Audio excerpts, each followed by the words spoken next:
घमंडियों का हम पढ़ते हैं, अगर 16 में लिखा है, आपस में एक मन रहो, अभिमानी ना हो, परंतु दीनों के साथ संगति करो। घमंडियों के साथ नहीं, क्रोधियों के साथ नहीं, व्यभिचारियों के साथ नहीं, परमेश्वर के विरुद्ध चलने वालों के साथ नहीं। किसके साथ संगति करनी है आपको? किससे अपनी बातों को शेयर करना है आपको? दीनों के साथ, क्योंकि दीनों के ऊपर क्या है? परमेश्वर का अनुग्रह है। प्रभु ने कहा मैं दीनों पे अनुग्रह करूंगा और घमंडियों की आंखें नीची करूंगा। और अगर आप एक घमंडी की संगति में हो, क्रोधी की संगति में हो, तो जब उसके ऊपर, उस घमंडी के ऊपर क्रोध आएगा परमेश्वर का, और आप उसकी संगति कर रहे हो, तो वो क्रोध के भागी आप भी हो। तो आपको बहुत ही ध्यान रखना है कि आप किन लोगों की संगति कर रहे हो। परमेश्वर का वचन क्या कहता है कि तुम दीनों की संगति करो। पवित्र लोग, दीन लोग, जो प्रभु का वचन सुन के भय मानते, जो परमेश्वर का डर मानते, अपनी दृष्टि में बुद्धिमान ना हो। बहुत सारे लोग आज अपनी दृष्टि में बुद्धिमान है, और आज का अगर आप दुनिया देखो तो हर बंदा अपने आप को बहुत बुद्धिमान समझता है। और शैतान ने यही चीजें की थी आदम के बाद। हाँ, उसने औरत को कहा तू ये फल खा ले, तू बुद्धिमान हो जाएगी। कभी भी आप परमेश्वर के बिना बुद्धिमान हो ही नहीं सकते। प्रभु की आज्ञाएं तोड़ के आप सबसे बड़े मूर्ख हैं। आप कभी भी बुद्धिमान हो ही नहीं सकते। बुद्धिमान कौन है? बुद्धिमानी की शुरुआत ही खुदा के भय से आती है। अदन के बाग में आदम और हव्वा थे, तो शैतान वहां पर डायरेक्ट नहीं गया, क्योंकि वो क्या थे? ग्लोरियस बॉडी में।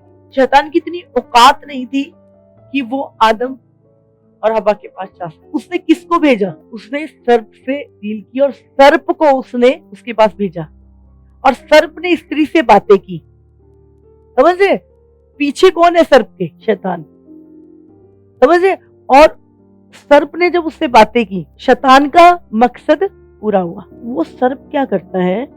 वो जो कम लाइट वाले लोग होते हैं, है ना, जिनकी बहुत फास्टिंग नहीं है, बहुत प्रभु में भी नहीं है, संसार में भी जी रहे हैं, प्रभु में भी जी रहे हैं, तो वो दुष्ट क्या करता है कि वो कम लाइट वालों को इस्तेमाल करता है, और उनके अंदर क्या है? कुछ चीजें इंजेक्ट करता है, और उनके दिमाग को पकड़ के उनके अंदर कुछ चीजें, विचार डाल देता है। और इस कम लाइट वाले को, क्योंकि वो खुद नहीं जा सकता, वो कम लाइट वाले को इस बड़ी लाइट वाले के पास भेजता है। और अब ये कम लाइट वाला इसके पास जब आया, तो वो सर्प क्या है?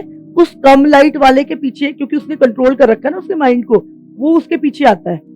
और वो क्या करता है कि इस व्यक्ति के दिमाग को में, वो जो सर्प ने इस कम लाइट वाले के दिमाग में डाली है चीजें, वो ये ज्यादा लाइट वाले के बंदे के अंदर वो बातें इंजेक्ट करता है।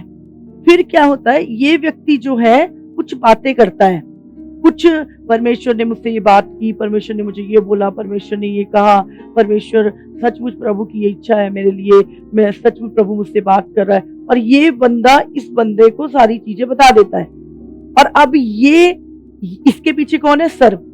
अब ये सर्प सारी योजनाएं, सारे भेद, सारी बातें वो जाता रोशनी वाले की ले जाके प्रभु की भेद की बातें, पवित्र बातें, अब वो क्या है? शैतान को देता है।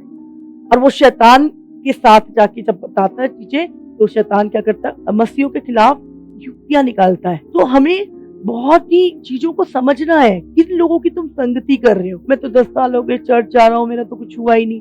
आपने फाइट करना सीखा ही नहीं। तो दिमाग ही दुनियावी है, शारीरिक है। इसीलिए प्रभु ने कहा कि तुम मसीह की पहचान में बढ़ते जाओ। तो आपको केयरफुल रहना है कि आप किस व्यक्ति की संगति कर रहे हो। हर एक व्यक्ति से अपना हार्ट मत खोलिए। मैं पास्टर हूँ, मैं इवेंजलिस्ट हूँ, मैं प्रॉफिट हूँ। किसने ठहराया तुझे? 3600 प्रॉब्लम है तुम्हें। आपको आत्मा की परख चाहिए कि किससे आपने बात करनी है। बहुत सारे लोग सेवा सेवा सेवा। बाइबल क्या कहती है? पहली सेवा क्या है? आत्मिक।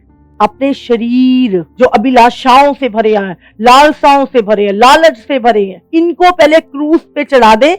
ये तेरी आत्मिक सेवा है, बाकी सेवा तू बाद में करियो। रोमियो 13 में लिखा है, जैसा दिन को शोभा देता है वैसा ही हम सीधी चाल चले, ना कि लीला कीड़ा और पियक्कड़पन में, ना व्यभिचार और लुचपन में, और ना झगड़े और डाह में, वरन प्रभु यीशु मसीह को पहन लो और शरीर की अभिलाषाओं को पूरा करने का उपाय ना करो। शरीर की अभिलाषाओं को पूरा करने का उपाय, जैसे मसीह यीशु का स्वभाव था, जैसे मसीह यीशु का चलना था।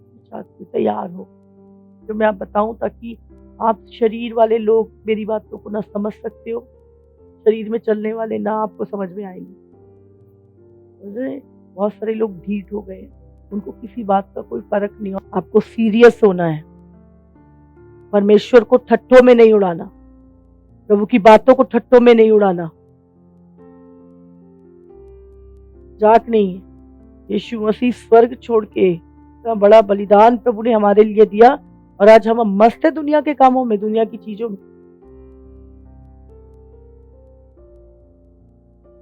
शैतान सबसे बुरा हाल उन लोगों का करने वाला है जिन लोगों ने प्रभु को जान के प्रभु को छोड़ा या प्रभु के विरुद्ध, उसके वचन के विरुद्ध काम करें। सबसे ज्यादा बुरा हाल उनके होना। उनको इतना सताएगा ना शैतान, उनके नरक में भी बीच वाली स्थान है उनके। दुष्ट इतना सताएगा उनको, इसलिए संभल जाइए। बहुत बड़ा किंगडम है शैतान का, बहुत बड़ा किंगडम, आकाश में भी, समुद्र में भी और पृथ्वी पर। सीक्रेट प्लेस, बहुत केयरफुल। आप अपने शरीर में नहीं लड़ सकते, शरीर में आप लड़ाई कर ही नहीं सकते। आप दोष दोगे एक दूसरे को, उसकी वजह से आपको लड़ना पड़ेगा उस चीज के पीछे, दुष्ट से। और प्रभु ने कहा, मैंने तुम्हें सांपों और बिच्छुओं को रौंदने की सामर्थ दी है, और किसी वस्तु से तुम्हारी कोई भी हानि नहीं होगी। हालेलुया।